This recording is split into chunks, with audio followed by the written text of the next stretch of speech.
The most sublime and transcendent episode in the entire history of the World Trade Center would come in the first dark and difficult years after its opening, while the city lay deep in the worst financial crisis of its history, and while the towers themselves, still unfinished on the uppermost floors, seemed to stand as a painfully extravagant monument to folly and misguided ambition.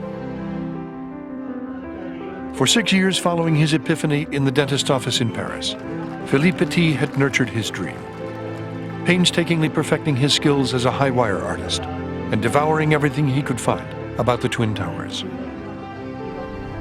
In early January 1974, he flew to New York City for the first time in his life to put in motion the next elaborate phase of the illegal escapade he now called simply the coup. He was 24 years old. When I came to New York, it was winter, and I had a little journal or a little whatever. I wrote my thoughts, and I thought, it's old, it's dirty, it's full of skyscrapers, I love it. That was my first little entry, the first day I saw New York. I remember my first encounter with the Twin Towers.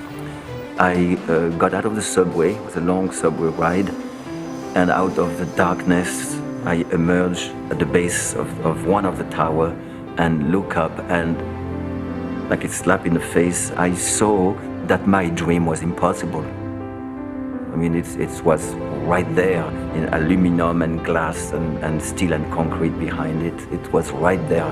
It said impossible. And yet, somehow, I actually find myself trespassing over the plaza, still under construction, and sneaking in one of the tower and climbing inside the building until I find myself very close to the top, and until there were no more windows, no more partitions. They were just the skeleton, the beautiful steel columns and beams of the building. And then I emerged, and there were no gates, there were nothing to protect you from the devouring void. And I turned and I looked, and the second I look at the other tower, another time the word impossible etched itself inside me. But somehow I went back down and looked again from the street, and there I realized it's impossible, but I'll do it. And there was the beginning of a second wave of work, the real work, the work of getting into the building, not into archaeological findings or architectural magazines, but this time it was the monster, the beast, getting into the belly of the beast every day, which I did, hiding myself, disguising myself, sneaking, being caught, abandoning the project, going back to it for 8 months, 8 months in New York. And the towers, the more I got to know them, the more they become an ally. That's why when I say I conquered them, probably it's wrong. I married them, certainly. But they became my friends. It was 1974. And remember now, I had opened the tower at the end of 70, and I wanted public relations. I needed publicity. I had at least 10 million, 12 million square feet of space. And one day, a young journalist, he said he was, named Philippe Petit from France, showed up in my office with 2 photographer friends of his. These were his buddies. And he said, I'd like to do an article on the World Trade Center. And I said, welcome, that's great. And naturally, I never asked, show me your credentials. And later on, I recognized that the subject always got back to how do those towers move in the wind? After 8 months of false starts, last-minute reversals, heartbreaking postponements, and maddening delays, the hour of the coup finally arrived. At 6 o'clock on the evening of Tuesday, August 6th, 1974, while one team made its way up into the North Tower, Petit, delirious with exhaustion and seething with the holy madness of his dream, slipped up to the top of the South Tower with 2 Confederates posing as delivery men in tow, carrying with them 3 heavy crates filled with equipment, including a disassembled balancing pole, wire for rigging, 250 feet of 1-inch braided steel cable, and a bow and arrow. The first problem was how to pass the cable across, how to pass the first line, which will ultimately become a rope strong enough to pull the heavy steel cable. So how to get that fishing line across. It's like 200 feet from center of roof to center of roof, roughly. We had all kind of ideas, and the idea that prevailed was the one I thought was ridiculous, was a bow and arrow. But it actually worked. So with a fishing line and a bow and arrow, we passed the first line across, and then all night we pulled, and then the cable was secured. It took all night to complete the complex job of rigging, to anchor and secure as best he could the slender 1-inch cable a quarter of a mile in the sky, across the 130-foot gap separating the two immense towers. 1,360 feet below, Wall Street was just beginning to come to life, when, at a little past 7, on the morning of August 7, 1974, Philippe Petit stepped out onto the slender thrumming wire that stretched across the immense shimmering void. Whenever other worlds invite us, whenever we are balancing on the boundaries of our limited human condition, that's where life starts. That's where you start feeling yourself living. So when I found myself 1 foot on the wire, 1 foot on the building, and ready to decide to shift my way to become a bird, it was not something new. And after a few steps, I knew I was in my element. I didn't even take the full length of the crossing to get to know the rigging and the vibration of the building and the wire. And then very slowly as I walked, I was overwhelmed by a sense of easiness, a sense of simplicity. And actually I can be seen on the first pictures smiling probably out of disbelief.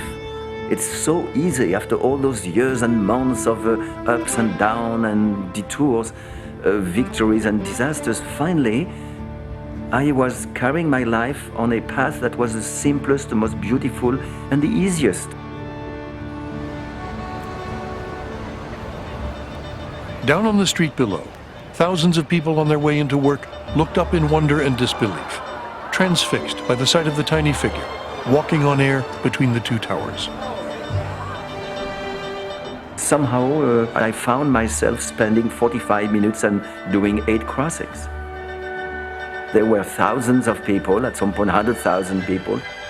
And actually, at some point, during these different crossings, I actually could hear my audience a quarter of a mile below. And I could hear them punctuating what I was doing on the wire. Let's say if I would take a bow on one leg or salute the horizon or kneel in front of the tower to say hello to the tower, I would hear almost with an echo, the people cheering, screaming, applauding. I had in my car a radio that connected me to the police desk at the World Trade Center.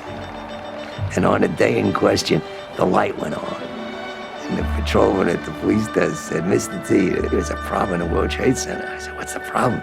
He said, "There's a guy walking on a tightrope between the two towers. What should we do?" And I couldn't think of anything else. I said, "Don't let him fall off." And I hung up. So then I drove a little further. I called back. I said, "By the way, this is incredible. There's somebody walk. If he doesn't fall off and he comes on, don't arrest him." Within minutes, police officers were dispatched to the roof of the South Tower. Sergeant Charles Daniels of the Port Authority Police never forgot the things he saw that day. Well, after arriving on the rooftop, Officer Myers and I observed the tightrope dancer, because you couldn't call him a walker, approximately halfway between the two towers. And upon seeing us, he started to smile and laugh, and he started going into a dancing routine on the high wire. He then went down to one knee, and we stepped to the background. I said for everyone to be quiet. And at this time, he laid down on the high wire and, just lackadaisically rolled around on the wire like. He got up, he started walking and laughing and dancing, and he turned around and ran back out into the middle. He was bouncing up and down. His feet were actually leaving the wire, and then he would resettle back on the wire again. unbelievably, really, to the point that everybody was spellbound in the watching of it. And I personally figured I was watching something that somebody else would never see again in the world. Thought it was once in a lifetime. During the walks, I had a sense of dancing on top of the world. I had a sense of having a communion with the city of New York, represented by the crowd below. I had a sense of having stepped in otherworldly matters. At some point in one of the crossings, I lay down on the wire and looked at the sky, and I saw a bird above me. And again, because of my sense were decuplated, I could see that bird pretty high up, and I saw the eyes were red. And I thought of the myth of Prometheus there. But the bird was circling and looking at me as if I was invading his territory, as if I was trespassing, which I was. So at some point I thought the gods, the god of the wind, the gods of the towers, the god of the wire, all those invisible forces that we persist in thinking they don't exist, but actually that rule our lives, might become impatient, might become annoyed by my persistent vagabondage there. So my intuition told me it was time for me to close the curtain of this very intimate performance. It was a walk between me and the towers, and I landed on the same tower from which I started, the South Tower, and then I had the octopus of the authority, grabbed me by their hundreds of arms. When he came in off the wire, Petit was immediately taken into custody and rudely manhandled down into an underground police station deep beneath the South Tower, where he was formally charged with no fewer than 14 misdemeanors, including criminal trespass, disregarding police orders, reckless endangerment, and performing without a permit. Then he was besieged by an army of admiring reporters. Why did you do this? That's the thousand why this morning. There is no why. Just because when I see a beautiful place to put my why, I cannot resist. Weren't you afraid up there at all? I was not afraid, but I was just looking what I have in front of me. I have really something which was huge and incredible, So afraid not, but living more than 1,000%. So perhaps that's close to afraid, I don't know. But at the same time, I was happy. You need dreams to live. It's as essential as a road to walk on and as bread to eat. I would have felt myself dying if this dream would have been taken away from me by reason. The dream was as big as the towers. There was no way it could be taken away from me by authority, by reason, by destiny. It was really anchored to me in such a way that life was not conceivable without doing this.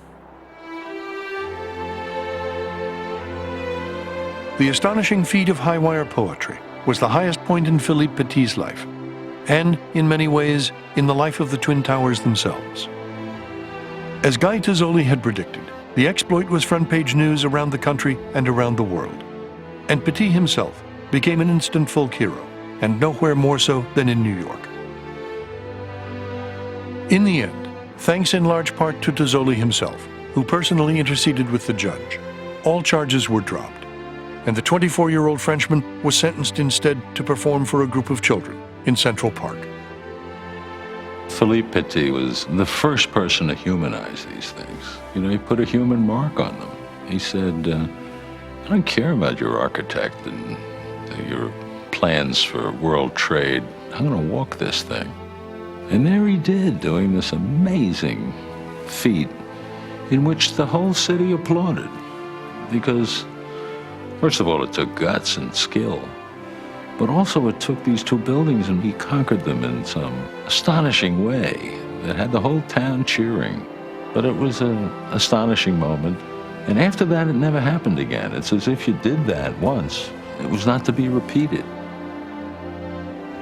fabulous, you know. It's just that this guy had done this, and it made the towers belong, if you would, more to New York. Petit himself would never lose his deep love for the towers.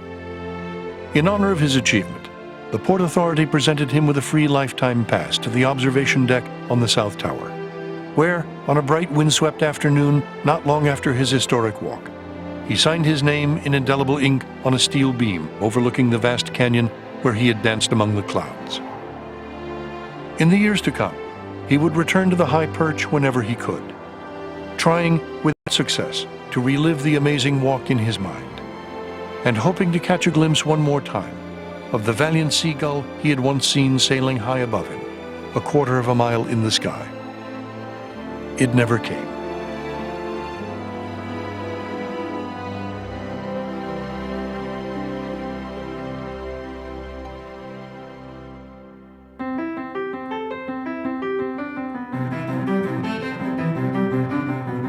Though few people realized it at the time, Petit's extraordinary exploit marked a crucial turning point in the life of the Twin Towers, and in the life of the beleaguered city that was their home. In the decades to come, the fortunes of both would undergo a remarkable transformation, as the foundering city, all but written off in the darkest hours of the fiscal crisis, began to rise in new and unexpected ways. And as the World Trade Center itself, a hollow mockery when it opened in 1971, finally began to fulfill the grandiose promise of its name. Well, in many ways, the World Trade Center didn't look to most Americans like something that had anything to do with world trade. It was a little bit like the World Series, not really having much to do with the rest of the world. It might have been more convincing if it had been called something like the Manhattan Business Center. For the rest of the world, though, it came to be the quintessential expression of globalization, in the sense that New York was the capital of the world economy. And in that sense, the two tallest towers in New York were really bound to symbolize economic globalization, even if people living in Manhattan just thought they were the biggest shadow-casting pieces of real estate downtown. The first changes came while the city still toiled in the depths of the fiscal crisis. In 1975, the observation deck atop the South Tower was opened to the public for the first time, and almost overnight became one of the most popular tourist attractions in the city. 1 year later, on July 4th, 1976, the nation's bicentennial celebration came to a stunning climax in New York Harbor, where thousands of small boats and dozens of tall ships could be seen parading majestically against the breathtaking backdrop of the soaring Twin Towers. That same year, a spectacular rooftop restaurant opened for business on the 106th and 107th floors of the North Tower. Suddenly I knew, the food critic Gail Green wrote, that New York would survive.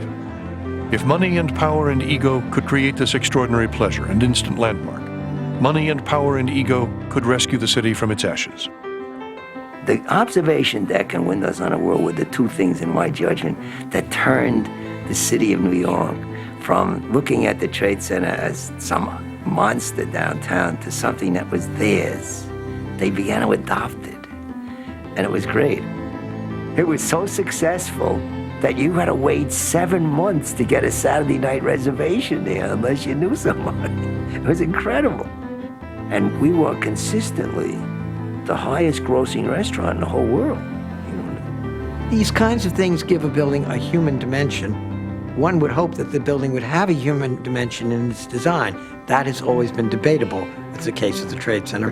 But events did happen that showed that this could be brought into the city and into the life of the city.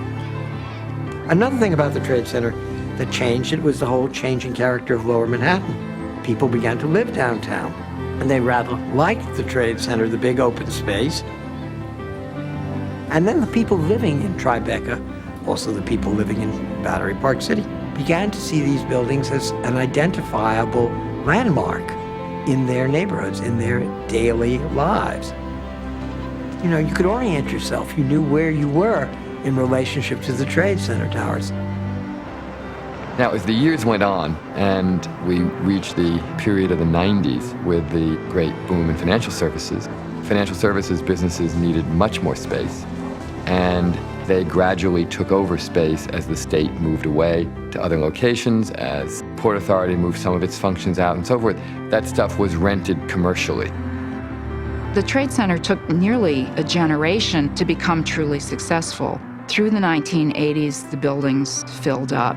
In the 1990s, they became truly profitable and gained a kind of credibility in the commercial real estate market that had been predicted at the very beginning but not realized for over 20 years. And it turned out fine. The Trade Center was self-supporting. In fact, when I retired from the Port Authority of New York in 1987, the World Trade Center in New York was making more than $133 million a year, net.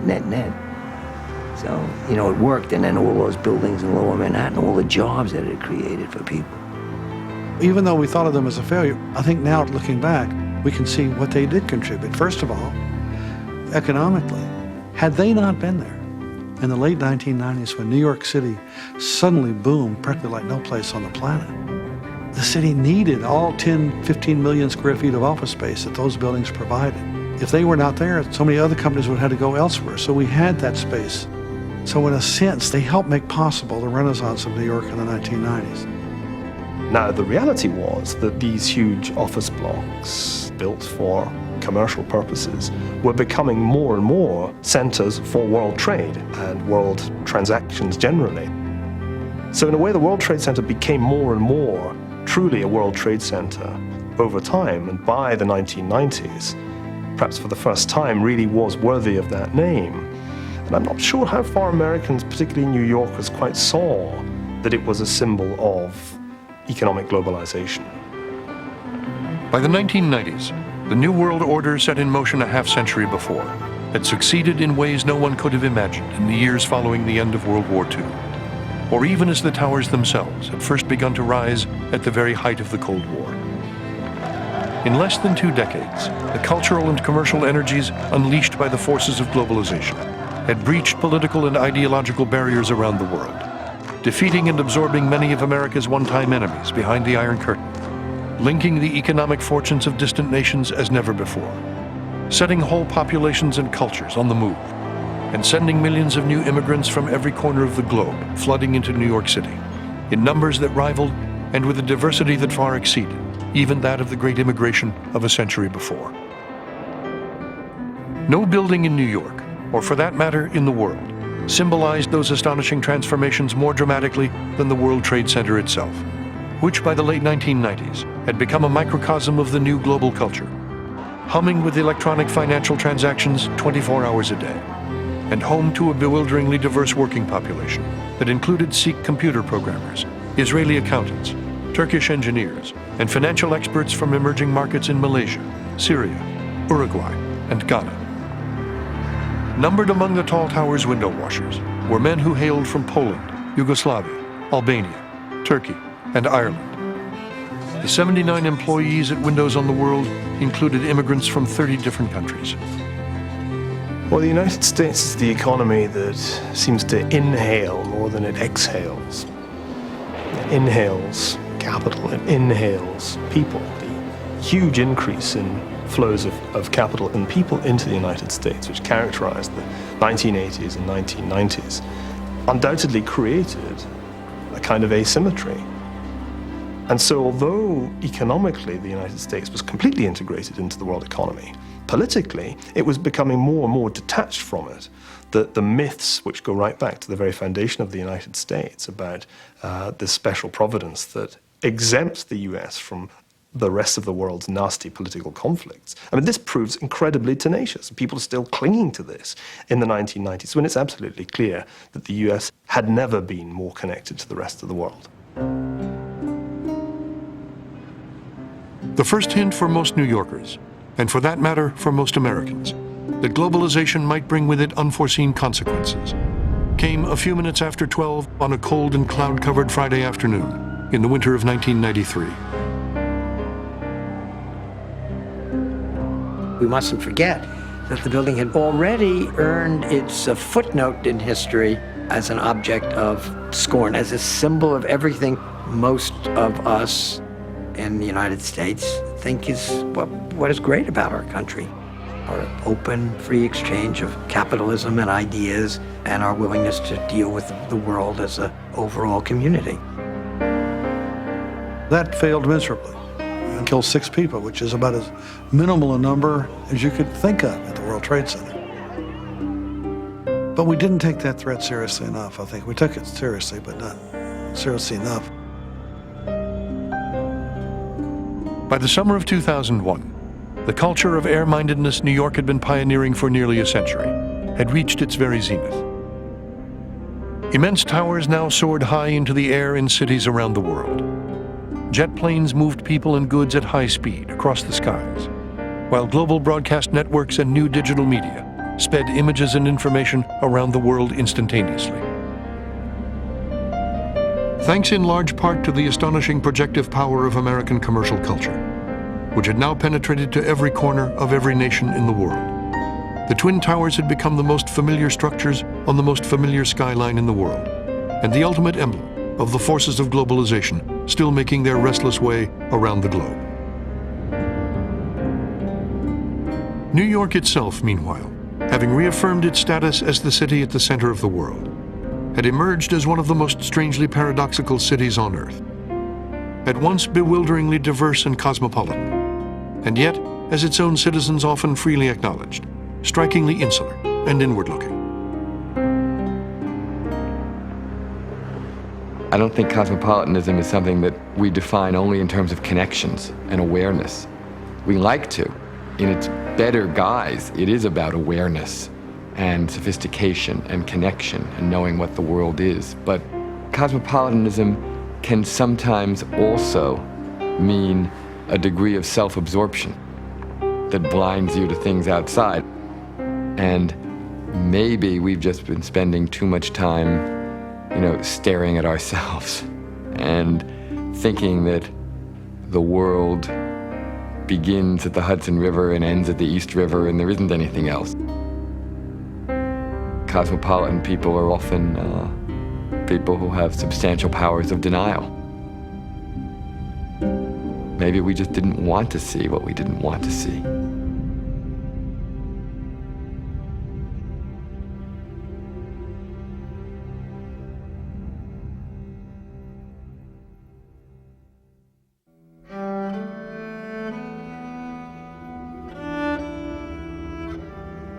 Well, I think one of the sad things to me is to remember the enormous human effort that went into building those buildings. The gigantic endeavor, the thousands of construction workers, the millions and millions of man-hours and effort, and how quickly it could all be torn down. The fact that just this physical creation, could be destroyed. It took years and years and years to do, to conceive, to plan, to execute. I guess, again, it's like us, it takes us a lifetime to create the person we are and can be wiped out on a single mistake or accident. And so it is with cities and buildings. I think it's precisely like death. Death of someone you know or someone you love. I don't know how many people love those buildings, but certainly a lot of people knew them. And then they were gone. How can it be that something that extreme can happen so quickly and so irreversibly? Can't we just kind of reel that backward a little bit? No, we can't. We can't do it anymore with those buildings and with death. And I think the emotional reaction is very similar. This was public death.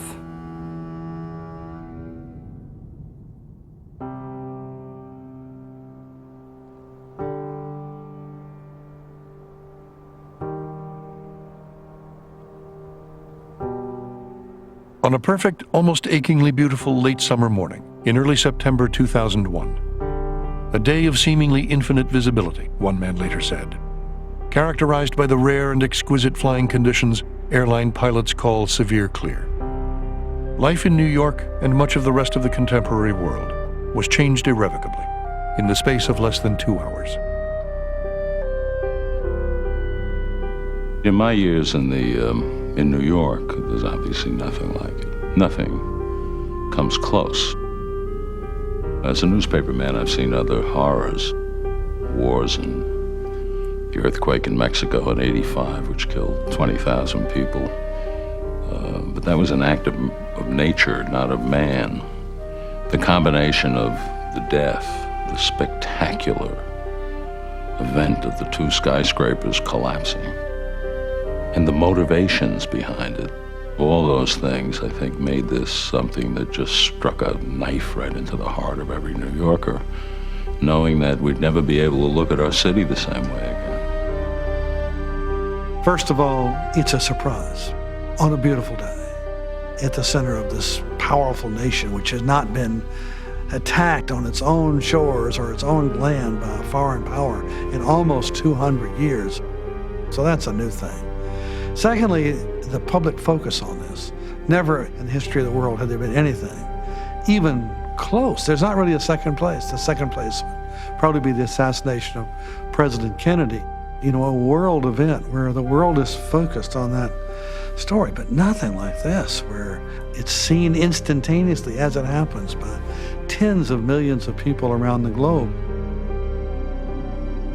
In a little less than 2 hours, with an almost poetically horrifying symmetry, the symbols and instruments of the city's uniquely air-minded culture, and of globalization itself, skyscrapers, jets, and the mass media, would be turned back against themselves with a devastatingly lethal impact and effect. We were utterly struck by the fact that nothing here fit with any prior experience. I mean, of course, people were talking about how it looked like something in a disaster movie. We could only think in terms of life imitating art because we had no other thing to compare it to. So people went to the movies and compared it.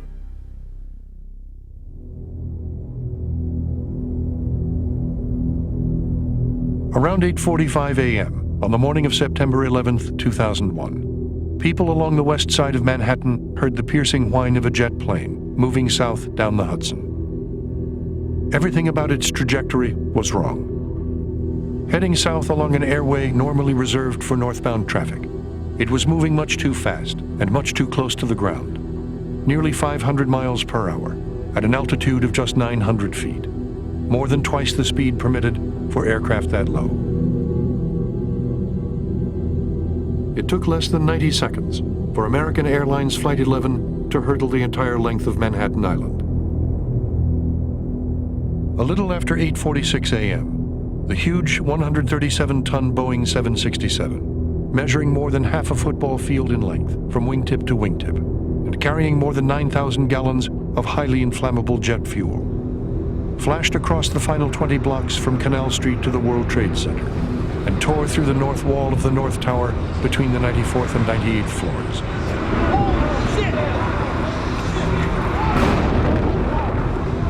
Instantly killing everyone on board and wreaking incomprehensible carnage across 5 full floors of the building.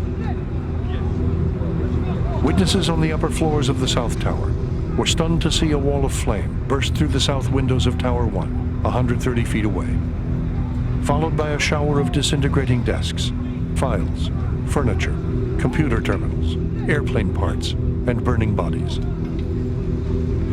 If you were just below where the plane hit, your ceilings fell, you saw the glint of the plane going overhead, there's an overwhelming feeling of terror, and you were probably knocked off your feet.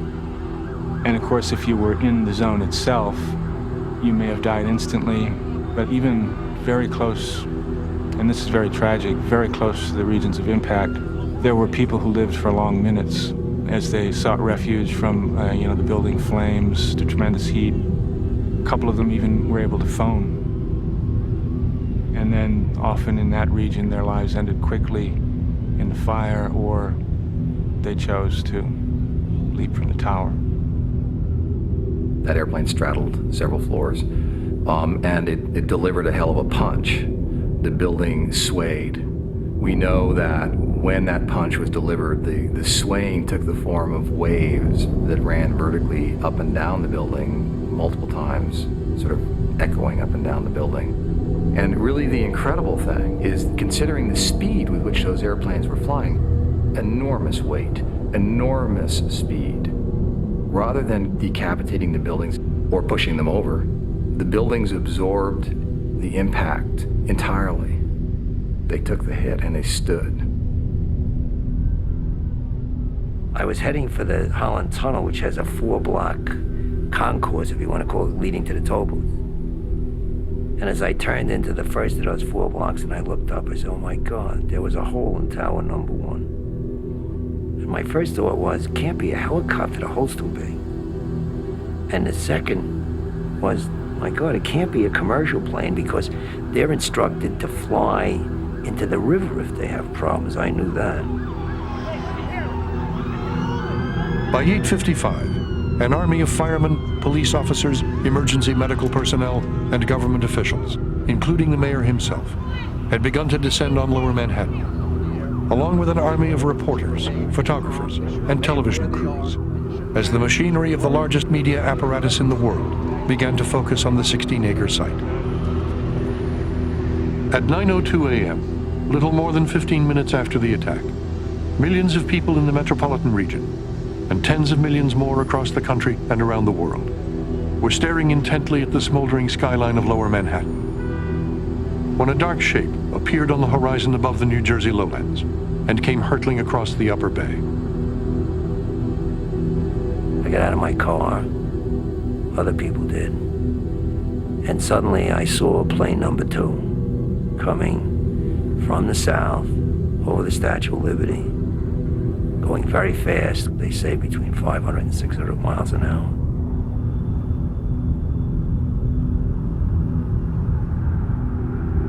And I saw it smash into the south wall of number 2 in an oblique angle.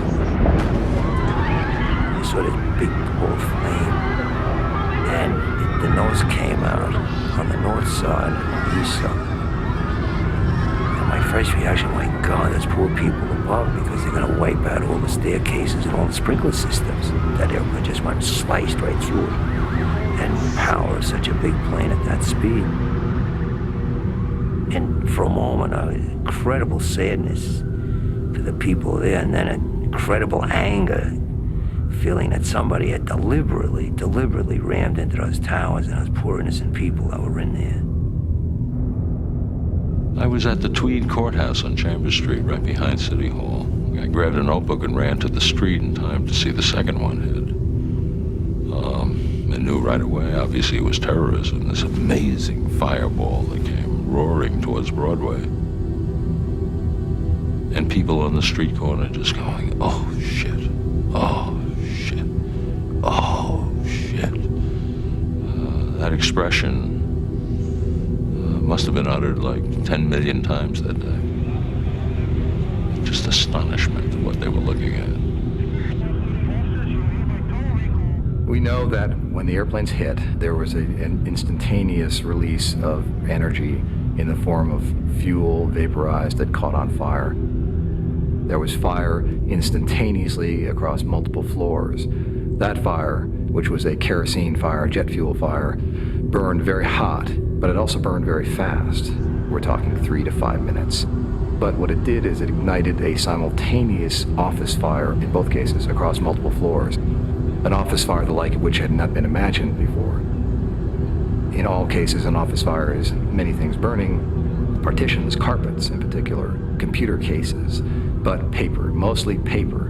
And if you look at the dynamics of the collapse, what you find is that in both cases, it was the paper fire that was sustained long enough because of the amount of paper in there to cause the steel to weaken, to cause the collapse and the hammering down in both cases. I mean, paper on that day was a constant presence. It rained down on the city as if in mockery of the kind of business that was done at the Trade Center. Here, have some of the paper. And it burned, and it brought the buildings down. The second plane had struck the South Tower at 9:02:54 a.m., just 16 minutes after the first plane went in. By then, the first teams of firemen and rescue workers had already arrived at the foot of the North Tower, where they were greeted by a scene of horror and devastation that defied the imagination. On the Austin Tobin Plaza, there were corpses everywhere. the mangled bodies of men and women who had already jumped or fallen from the upper floors of the building, and the charred remains of passengers from Flight 11, some still belted into their seats. Far above, meanwhile, in the upper reaches of the towers themselves, the gaping black holes where the planes had gone in marked a stark dividing line between life and death. In the North Tower, the plane struck at the center, and it also struck much higher up. And because it struck at the center, the fuel immediately went down the shafts and created a much broader fire. The flames were much more intense. The number of floors that were available to move up and down were many fewer. So what happened was people were breaking windows in the North Tower, desperate to get air, and there was no place to go because there were no stairwells that were open up and down. People were stacked 4 or 5 on top of each other at the broken windows, desperate to breathe. And other people were hanging on to each other across the steel columns from window to window, hanging out of the windows, desperate to breathe, and just, grasping each other to keep hold of the building. One of the most horrific scenes in the history of the nation took place 1,000 feet above Lower Manhattan. And it took the lives of people who were staring down at safety, at the most populous city in the nation, civilization at its peak. But they didn't have anywhere to get there. And there's really few words to describe how terrible that must have been.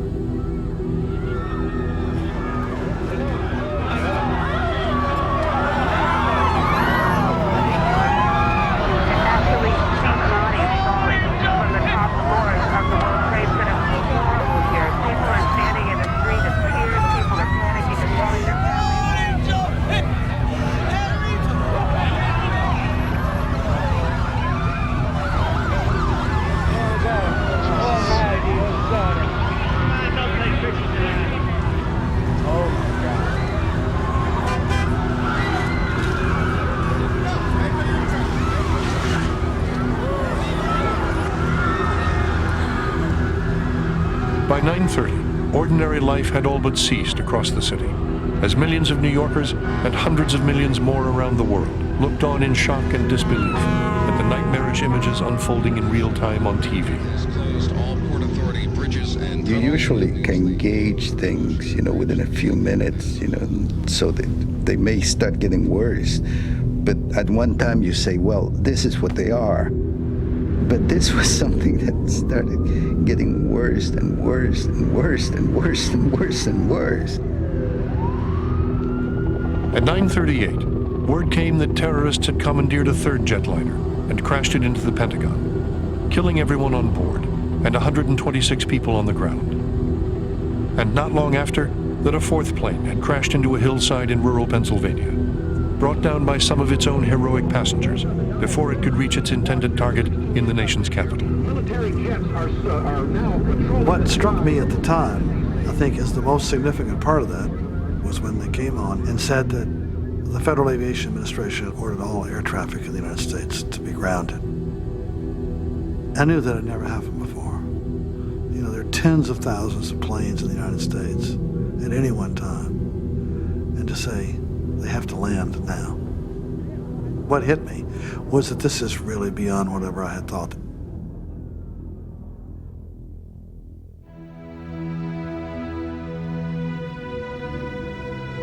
And then, on a morning of hideous surprises, already without precedent in the city's history, something happened that no one had ever thought possible before. Something beyond comprehension. Something that had never happened in the history of tall buildings since the first skyscrapers had gone up at the foot of Manhattan over a century before. High up in both towers, the raging fires were now generating 3 to 5 times the heat of a nuclear power plant, and the interior temperature had soared in places to nearly 2,000 degrees Fahrenheit. At 9:58 a.m., having withstood the ferocious heat of the inferno within for nearly an hour, the floor trusses on the 80th floor of the South Tower began to give way. Columns along the east wall began to buckle upwards, and the entire building began to come down.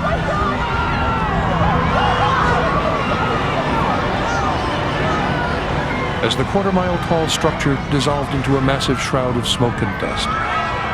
Thousands of people in the surrounding streets began to cry out in horror and disbelief, then ran for their lives, pursued by an enormous billowing cloud of dust and debris.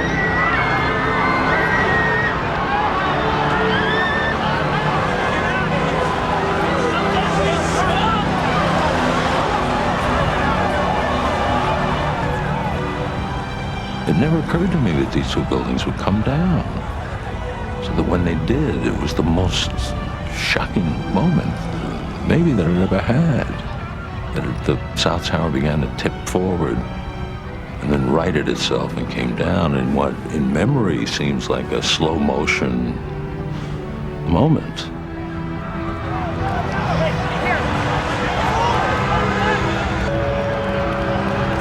What happened in 10 seconds. 10 seconds. It's a knockout in boxing. The whole thing came down.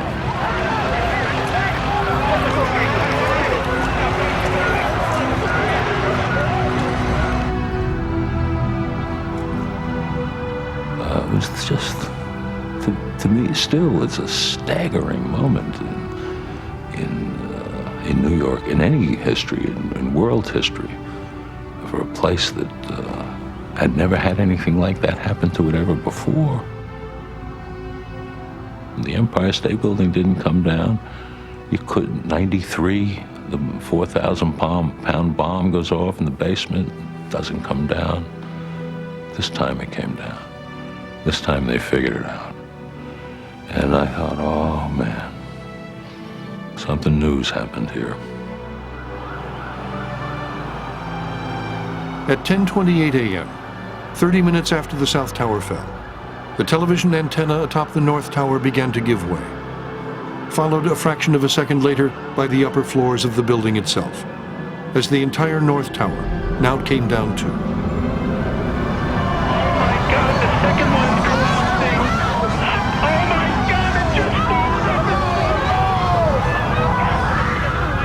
And there was a release of heat that was off the scale. Fires ignited. Crushing and tearing was going on. And chaos, mostly just chaos, on some mathematical level was happening. You can't even describe it physically because it was too big, too chaotic.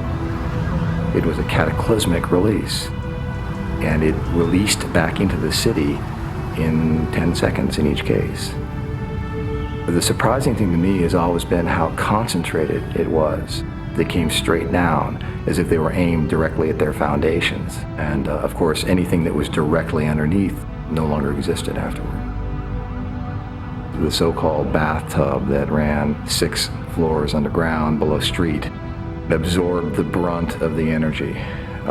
Inside that bathtub during those twin 10-second pulses, what was really happening, nobody can even imagine. We know what the results were. The results were, we were grappling with the results inside that hole for the following 9 months. Where in a sense, probably we'll be grappling with the results for years to come. I was upstate New York when I heard of the towers being destroyed. A side of me was not believing it. It was a very strange blend of feelings.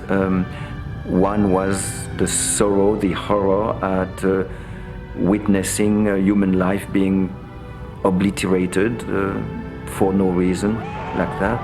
And I felt something beyond words. I felt almost an alive part of me being squeezed to nothing, being extracted, an evisceration almost. It's an interesting question when you saw those 2 giant towers collapse almost cleanly on themselves. Where did they go? I have read in some architecture article that they were made mostly of air. If you consider the space between the solid molecules, the steel, the concrete, the glass, the aluminum, there was a lot of air, it was mostly air actually. And they disappeared, and it's where did they go was part of the disbelief that I was feeling, because how you can make 200,000 tons of steel disappear, it's unbelievable. In the end, the 500,000 tons of concrete, steel, glass, and aluminum in each tower had hurtled to the ground in a virtual freefall, traveling at a speed of 125 miles an hour. Shock waves from the twin impacts were picked up more than 40 miles away by seismic instruments used for monitoring earthquakes. The immense columns of rubble and dust drifting away from ground zero could be clearly seen from outer space. I have to tell you, I didn't know whether the buildings were empty or whether there were tens of thousands of people in them. I just had no idea, and I was totally devastated by the fact that all those people were in there and this building that I had designed was perhaps falling on them.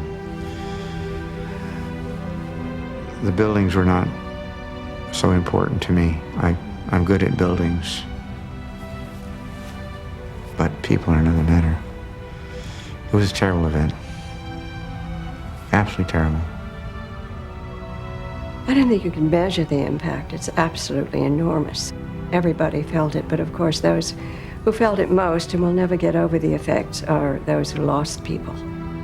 And the sheer numbers are so appalling, and the horror of the attack is so appalling that in one sense, New York will never be the same.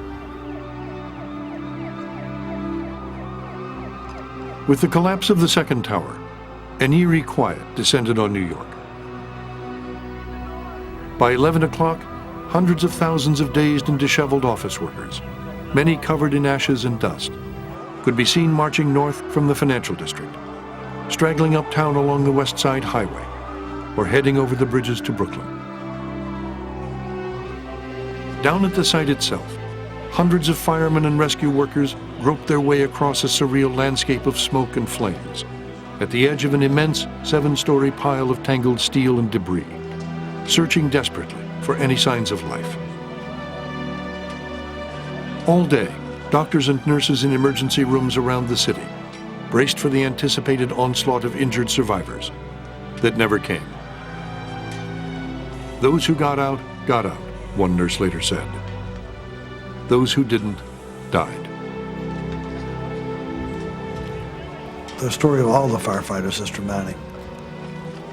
What struck me about Rescue 2 in Brooklyn is that even though a little firehouse set out kind of in the middle of the Brooklyn borough, they were at the World Trade Center when the second plane hit. And since that's only about 16 minutes, they had to take, a minute, let's take a minute or two for the alarm to go out. It's got to take you another minute or something to get your shoes on and to get on the truck. And then to go through Brooklyn at rush hour in the morning and go through the Brooklyn Battery Tunnel and be at the World Trade Center in 12 minutes. By the way, where they all died, is an incredible story. Around 5:20 in the afternoon, building number 7, a 47-story tower on the north side of Vesey Street, succumbed to a raging oil fire within and fell to the ground.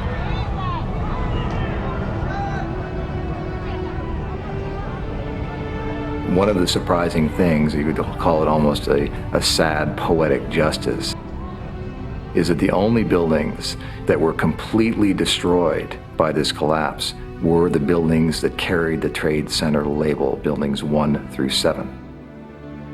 No other buildings, with the exception of the small Orthodox church there that dissolved, were destroyed. And every building that carried the label died.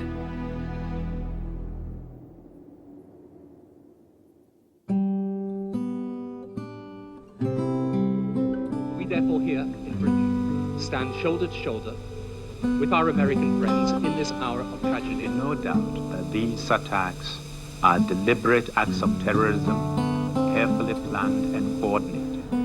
New York City has pulled up the drawbridge.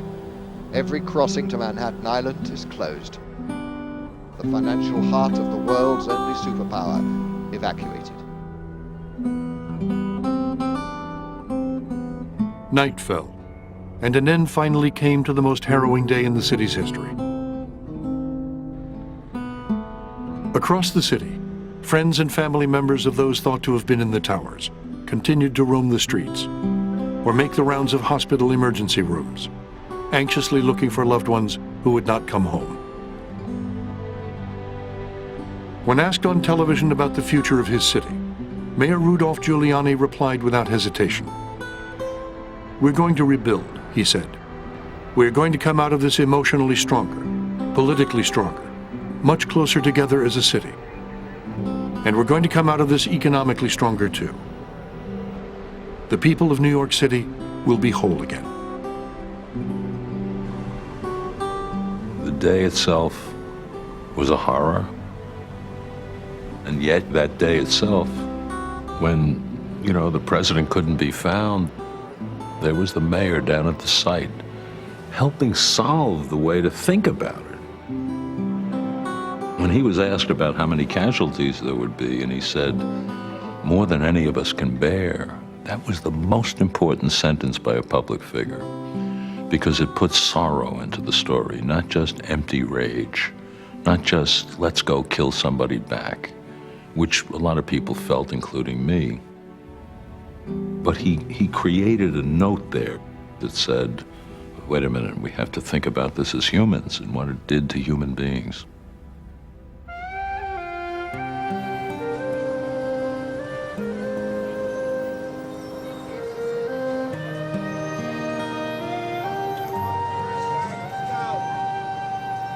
Initial estimates of the number of dead ranged as high as 20,000.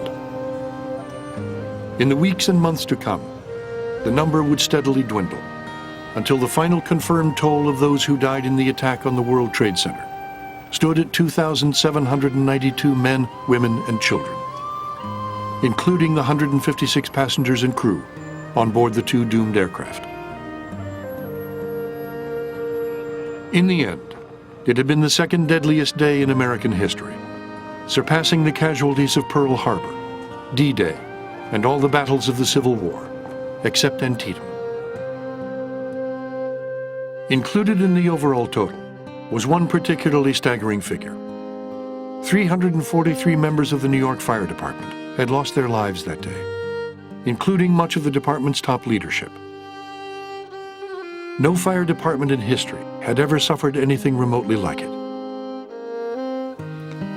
We lost all those firemen. We lost police.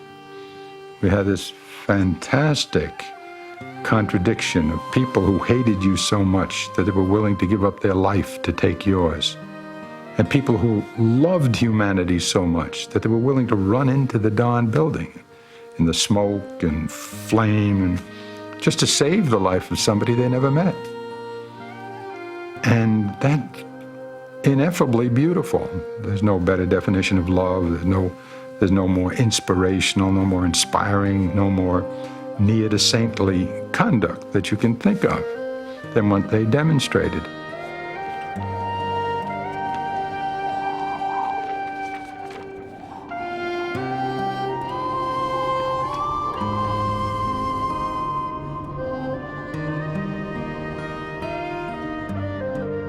But I'll never forget where I was, and I'll never forget that day. And I remember taking a bus home at night at about 11:30 at Amsterdam on 116th Street, and how quiet the street was. There was an eerie silence like nothing I'd seen in more than 30 years of working there. And I remember a huge truck coming south on Amsterdam with a yellow flashing light. And as it moved past, you could see it was a giant truck carrying earth-moving equipment, obviously heading for the World Trade Center site. And then I remember when the bus came that there was a sign around the little box there that said, "No fare today." And I remember sitting on the bus, and sitting opposite a young woman who was just crying. And I remember when I got off the bus at 83rd Street, she was still crying. I remember just putting my hand on her shoulder, and I said nothing, and she said nothing, and I got off. But I'll always remember that woman.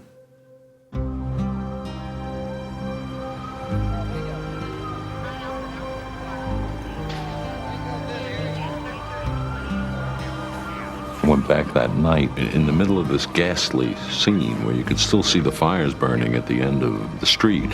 Everything was dark with these huge buildings, all black silhouetted against black. And as the first lights begin to get hooked up, and they're sort of crude halogen lamps, in come a lot of these cars from different places.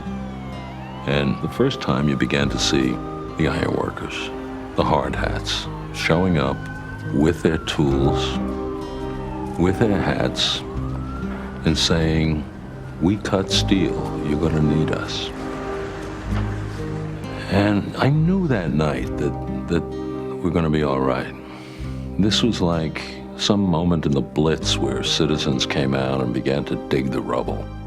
And these guys knew what to do. They were professionals. Some of them, I'm sure, that showed up in the next couple of days had helped put the towers up. And they had lived long enough now to see them come down. They knew how they were put together, and they were going to help deconstruct the rubble.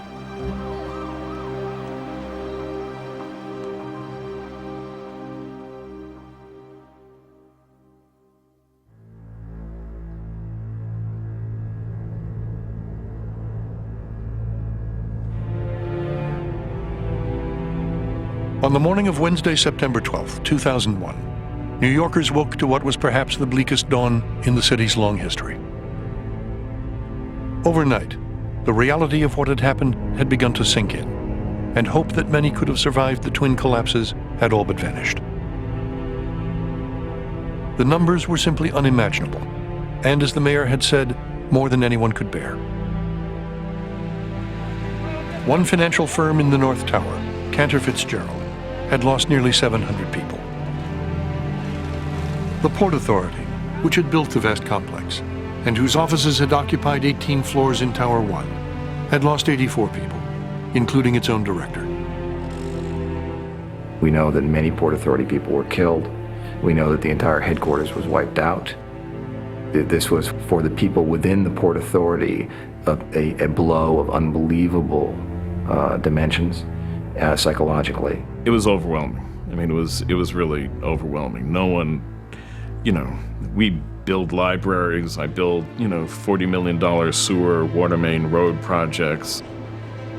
This is way beyond anything I had ever come in contact with, anything that I had ever experienced at all. And this obviously was very, very disturbing and just extraordinarily sad. Though the exact number would not be known for months, nearly 3,000 people lay buried within an apocalyptic wasteland of tangled steel and concrete, rising in places to jagged peaks more than 8 stories high and smoldering with subterranean fires. And yet, from that sorrowful, daunting landscape, something extraordinary would begin to emerge from the very start. Something that spoke of the very best that the city and country were capable of and stood for. That we were able then, in the following 8 months, to clear more than 1 million tons of steel and rubble and human bodies and remains and all that, and do that in 8 months without losing a single person, was to me this amazing human triumph. That we're able to say, we had this terrible day in our history, and we're going to distinguish ourselves by the way we solve it. And I think the city has never been better than it was in the way it went about the after part. I mean, it was a gigantic improvisation. There was no script. And they found the script. They knew how to do it. Everything in their lives in some way must have led to that 16 acres in Lower Manhattan, where they proved the value of what they do for a living, but also the sheer intelligence that's behind it. And this is a place that demanded intelligence and got it. And got it in a way that we'll be proud of for generations.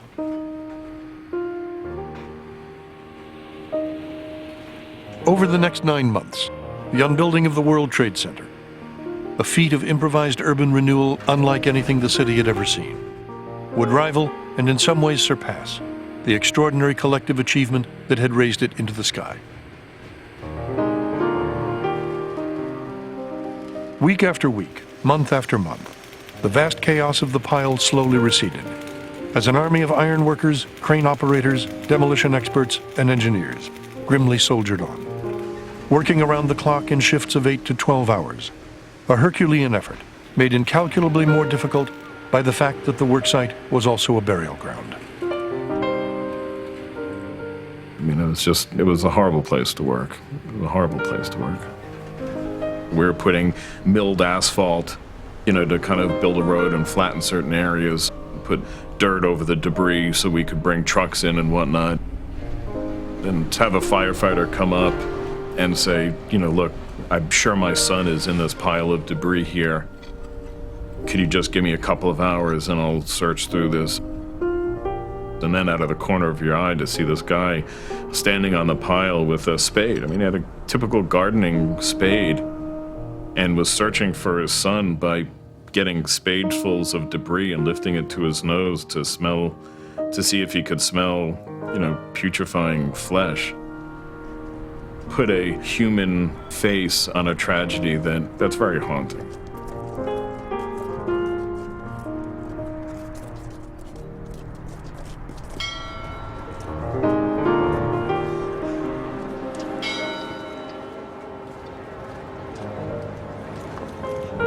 On the Memorial Day a year later, Mayor Bloomberg asked a number of people to read some of the names of those who had been killed at the World Trade Center. And while we were waiting to go out, I talked with one of these people who was going to read, and he told me this story. Richard Anthony Aceto. He said, I was in Wisconsin when the attack occurred, and as it was happening, I knew, said he, my daughter was at that very moment in a job interview with her employer in the trade tower, and I went crazy, in pain and so forth. As he's telling me this story, I'm reliving it now. I began to cry. He said, we tried to get a plane commercial, we couldn't. We tried to get a private plane, we couldn't. And finally, we got into New York.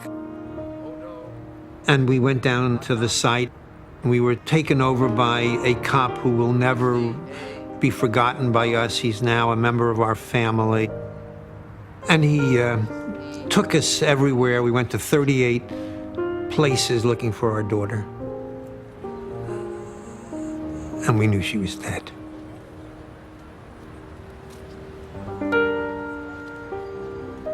At that moment, Senator Hillary Clinton saw me and she motioned me to come over. And she said, "You look terrible, what's wrong?"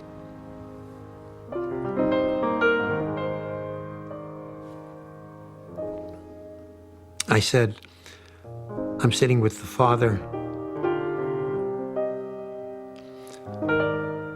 of a young woman who was killed."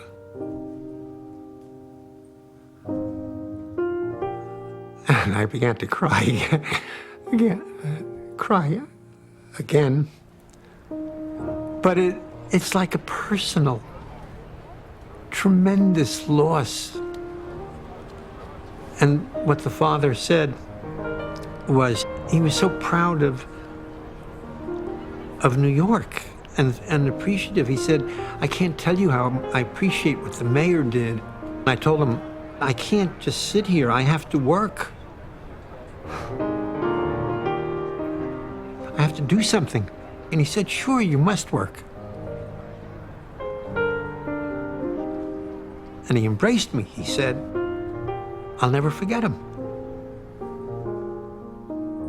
Well, I'll never forget him either. And the pain that he went through, and just incredible. And the strength that he displayed. Teilhard de Chardin, great French Jesuit paleontologist and a philosopher, said that one of the tricks in life is to convert everything into good. He makes the reference to the stone. You're a sculptor and you have a stone and the stone has a scar in it. And well, all right, so now you have to sculpt around that scar and you've got to use that scar to make it part of whatever it is you're going to produce that's beautiful. And work with what you have, play it as it lies, you know. So whatever the circumstance, you know, use it for a good purpose. 9/11, how can you possibly use it for good purpose? You think about it. You think, as we've suggested before, you think about, look, what this reminds you of is the importance of your own life and making the most of it, because you can lose it in a flash. And if that's all you learned from 9/11, if that's all you remembered, that, my God, you could extinguish life so suddenly, so unexpectedly, and it could happen to me, and therefore I should think harder about the way I spend my life instead of just wasting it. Now, it's not going to teach you what to do with your life, but it will teach you to do with your life and to do it more and quicker and better. And that can be extremely valuable. It's had that effect on me.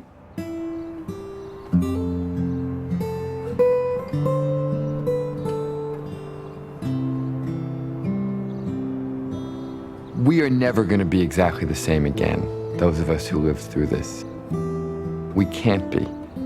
In the same way that if you lived through the Kennedy assassination or other, cataclysmic events that had just a powerful, wrenching emotional effect on people, you are not quite the same. But everything isn't really different either. There is a glorious, comforting power to normalcy that ultimately pushes its way back in. It's kind of like you can do anything you want in the sand on the beach, but ultimately the tides will sort of work their effect on it and smooth it over.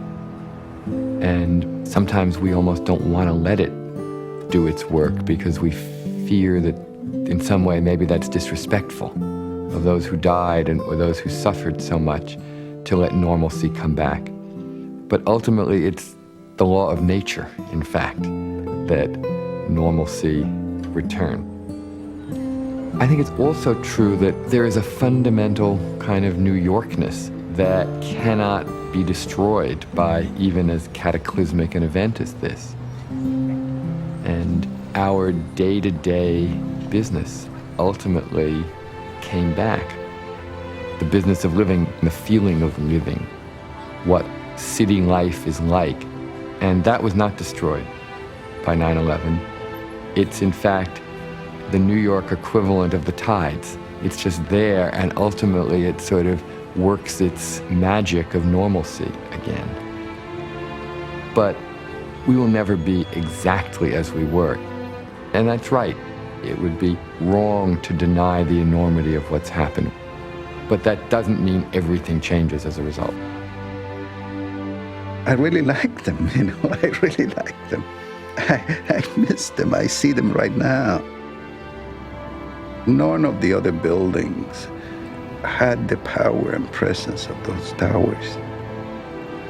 When you ask someone what they'd like to see there, I know that the answer to that question is something you and I have not thought of, something that has far more dimension, far more connection with the city, far more beauty and utility, far more originality than we're capable of dreaming of. But should one build tall? Yes, I think so. Otherwise, the forces of darkness will have won. I mean, they were attacking our ability to challenge the sky ever since the biblical times. To build tall has been both the arrogance of man and the confidence of man. So we must build again. Not 110 floors, but not 109 either, maybe 111 or whatever. And I don't care whether it's the tallest building in the world or not. I don't think that's the issue. But I would like to see there a symbol of the city of New York that is as strong or stronger than the symbol that was there before. I would like to see some depiction of all the religions. List them all. Atheism, ethical, humanism, Catholicism, etc., all of them. And you'll notice that each of those religions, these value systems, have two principles they share in common. And the two principles started with monotheism and the Jews. Tzedakah and tikkun olam. Tzedakah means generally we must treat one another as brother and sister. We should show one another respect and dignity because we are like things. We are human beings in a world that has nothing else like us. And we are to treat one another with love, charity, use your own words. And the second principle is, well, what do you do with this relationship? Well, we don't know exactly how we got here, why we got here, etc., etc. That's for minds larger than ours. But we know that we are like kinds, and we should work together to make this as good an experience as possible. Tikkun olam, let us repair the universe. Now, Islam believes that. Buddhism, that has no God, believes it. Every ethical humanist I ever met believes it. Those two principles, we're supposed to love one another, and we're supposed to work together to make the experience better. That's all the religion you need, really, to make a success of this planet. And I'd like to see that in 9/11 somewhere. I'd like to see that captured somehow.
There's more about New York at American Experience Online.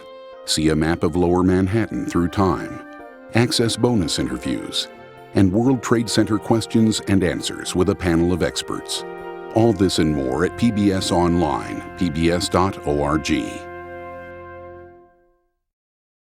American Experience is made possible by the Alfred P. Sloan Foundation to enhance public understanding of the role of technology. The foundation also seeks to portray the lives of the men and women engaged in scientific and technological pursuit. How do you get a weed-free lawn, a healthy garden, a home that's pest-free? Every day we work to find new and better solutions. Ortho, proud to support the American Experience on PBS.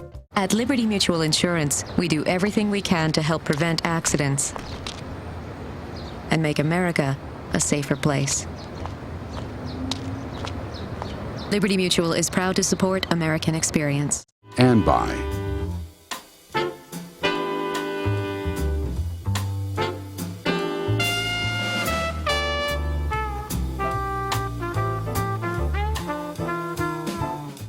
funding for this program provided by Rosalind P. Walter, and by the following. And by the Corporation for Public Broadcasting, and contributions to your